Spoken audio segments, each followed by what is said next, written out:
Thank you sir. భారతదేశంలో ఇటీవల కాలంలో ఒక గొప్ప పరిణామం చూసాం.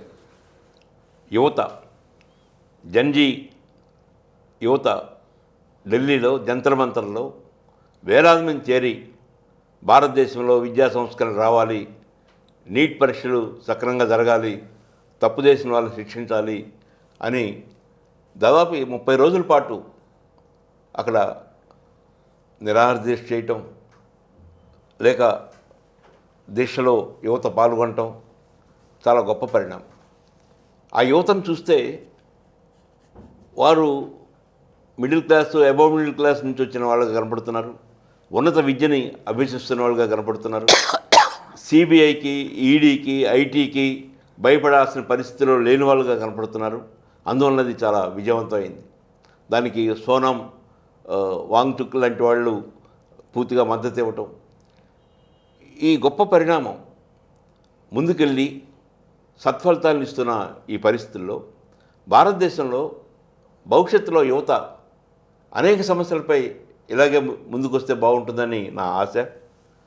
ఈ కాక్రోచ్ జనతా పార్టీ ఏర్పడటానికి ప్రధాన కారణం సుప్రీంకోర్టు చీఫ్ జస్టిస్ యొక్క వ్యాఖ్యలు. అలాంటి వ్యక్తి మళ్ళా ఈ జంతర్ మంతర్ దగ్గర జరిగిన సంఘటన మీద ఒక న్యాయవాది ఒక పిటిషన్ ఇస్తే, I have no time, you don't waste your time అని ఇలాంటి పదజాలం మళ్ళీ వాడటం అనేది మరింత అగ్ని జ్వాలలు పెరగడానికి ఉపయోగపడినాయి. ఈరోజు కేంద్ర ప్రభుత్వం ముందుకొచ్చి ఈ జంతర్ మంతర్లో పాల్గొన్న వాళ్ళ మీద శిక్షలు తగ్గిస్తామని, ఏదైనా నేరస్తులు తప్పితే మిగతా వాళ్ళ మీద శిక్ష లేకుండా చేస్తామని, అదేవిధంగా నీట్ ఎగ్జామ్, ఇతర ఎగ్జామ్స్ కూడా భవిష్యత్తులో సక్రమంగా జరగడానికి ఒక బిల్లు తీసుకురావటం ఇదొక మంచి పరిణామం. భారతదేశం యొక్క భవిష్యత్ యువత ప్రాధాన్యత మీద, యువత పాల్గొనడం మీద ఎలా మార్పు చెందబోతుందో తెలియజేయగలరు. కాక్రోచ్ జనతా పార్టీ ఈ గత 2 మాసాల నుంచి భారతదేశాన్ని ఒక ఊపిన పేరు, పరిణామం. ఈ పుణ్యమంతా కూడా సుప్రీంకోర్టు ప్రధాన న్యాయమూర్తికే చెందుతుంది. ఆయన ఆ వ్యాఖ్యలు చేయడం వల్లనే ఈ కాక్రోచ్ జనతా పార్టీ అనే సంస్థ ఆవిర్భవించింది. శుభం. ఈ సంస్థ ఆవిర్భవించాక వాళ్ళు టేకప్ చేసిన మొట్టమొదటి ఇష్యూ ఏంటంటే, ఈ జాతీయ స్థాయిలో జరిగిన నీట్ ఎగ్జామినేషన్, సిబిఎస్ఈ ఎగ్జామినేషన్, వీటిల్లో చాలా గోల్మాల్ జరిగింది, ఒక పెద్ద స్కామ్స్ జరిగినాయి. వీటిని వ్యతిరేకిస్తూ ధర్మేంద్ర ప్రధాన్ ఎవరైతే వీటికి మంత్రిగా ఉన్నారో ఆయన రాజీనామా చేయాలి. తర్వాత ఎవరైతే తప్పు చేశారో వాళ్ళు శిక్షించబడాలి. భవిష్యత్తులో మరలా ఇలాంటి పొరపాటు జరగకుండా ఉండాలి. ఇవి వాళ్ళ ప్రధానమైన డిమాండ్స్. ఇందులో అభ్యంతరం చెప్పాల్సిన అవసరం ఏమీ లేదు. కానీ దురదృష్టవశాత్తు కేంద్ర ప్రభుత్వం చాలా విషయాల్లో లాగానే ఏం మాట్లాడలే, గమ్మున నిమ్మకు నీరెత్తినట్టు కూర్చున్నారు. మనం చూసాం, మణిపూర్ విధ్వంసం జరిగినప్పుడు కూడా ప్రధానమంత్రి గారు ఎప్పుడు నోరు విప్పల. అలానే గుజరాత్లో అల్లర్లు జరిగినప్పుడు ఆయన ఎప్పుడు నోరు విప్పల. దేశంలో ఎక్కడ విపత్తులు జరిగినా, విధ్వంసాలు జరిగినా ఆయన నోరు విప్పరు.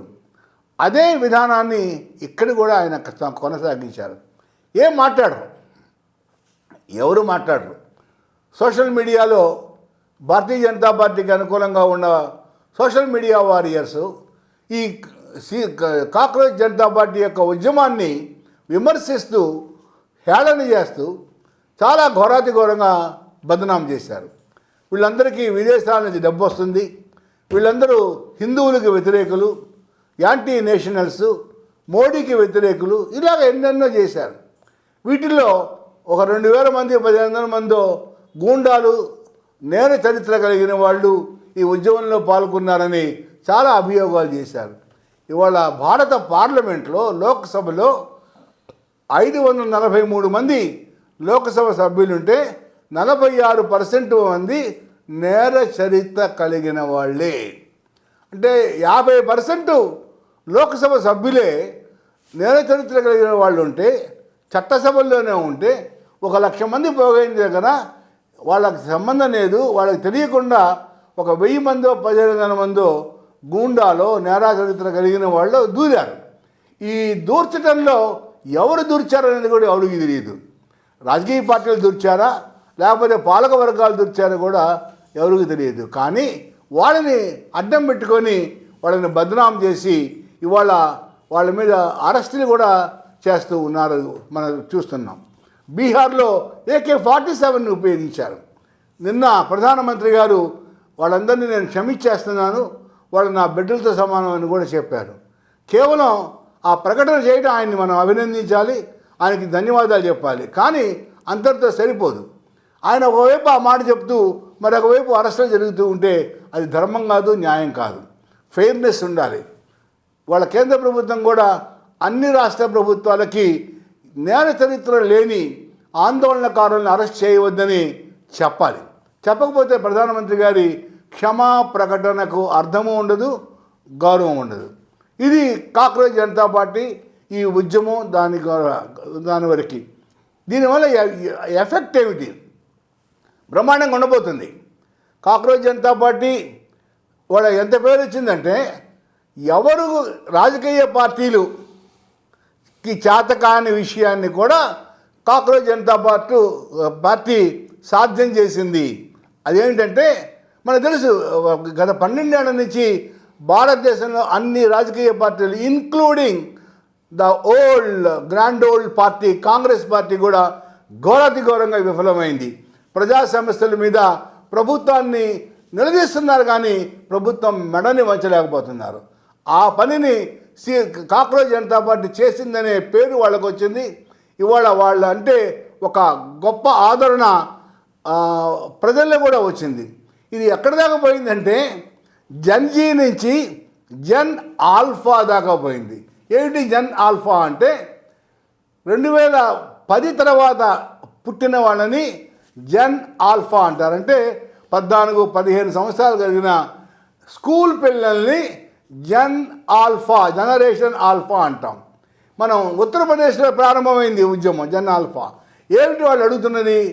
మా ప్రభుత్వ పాఠశాలల్లో టాయిలెట్లు లేవు, బెంచీలు లేవు, కుర్చీలు లేవు, మా ఊళ్ళో రోడ్లు లేవు. ఇవాళ అడగాల, ప్రభుత్వాలే చేయాల్సిన పనులు కదా. అయినా కూడా ఇవాళ వాటిని అడిగే రాజకీయ పార్టీలు లేని దుస్థితి భారతదేశంలో ఉంటే ఈ జన్ ఆల్ఫా ముందుకు వచ్చింది. ఈ జన్ ఆల్ఫా ముందుకు రావడానికి కారణం జన్జీ ఉద్యమం.